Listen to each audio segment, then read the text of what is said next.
लोकसभेत संविधान सुधारणा विधेयक सादर, महिला आरक्षणासाठी घटना दुरुस्ती विधेयकावर 18 तास चर्चा। उद्या दुपारी 4 वाजता तिन्ही विधेयकांवर मतदान।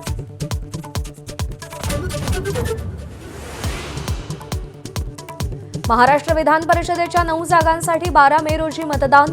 30 एप्रिलपर्यंत अर्ज भरण्याची मुदत, तर 4 मे पर्यंत अर्ज मागे घेता येणार। 12 मे रोजी मतमोजणी। भोंदू अशोक खरातचे आर्थिक व्यवहारातील भागीदार एसआयटीच्या रडारवर।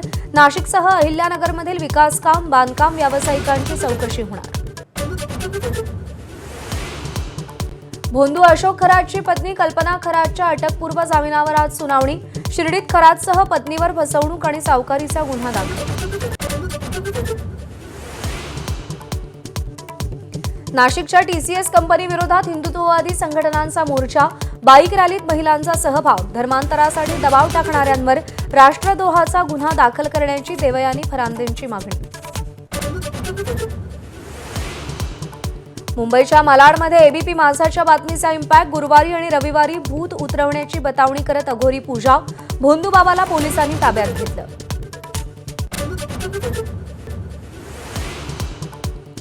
अमरावतीतील परतवाडा लैंगिक शोषण प्रकरणात मुख्य आरोपीच्या 4 मित्रांना अटक। पोलिसांकडून आणखी काही जणांची चौकशी सुरू।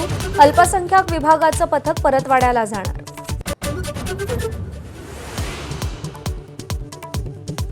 लष्कर-ए-तोयबाचा संस्थापक मौलाना आमिर हमजावर पाकिस्तानात गोळीबार। अज्ञात हल्लेखोरांनी लाहोरमध्ये गोळी झाडली। हल्ल्यात आमिर हमजा गंभीर जखमी। बंगळुरूमध्ये 2 कुटुंबात मांजर आणि बोक्यावरून वाद। मांजरीच्या 4 पिल्लांची कस्टडी कोण घेणार, यावरून एकमेकांना ऍसिड हल्ल्याची धमकी। पोलिसांच्या हस्तक्षेपानंतर वाद शमला।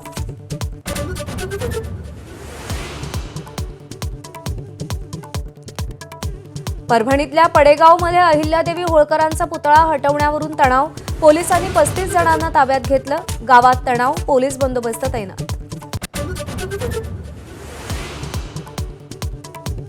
मुंबईतल्या चांदिवली मतदारसंघात ईव्हीएमची तपासणी। 2024च्या निवडणुकीत पराभवानंतर असीम खान यांचा ईव्हीएममध्ये घोटाळ्याचा आरोप।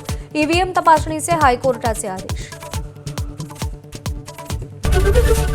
एबीपी माझा, उघडा डोळे बघा नीट।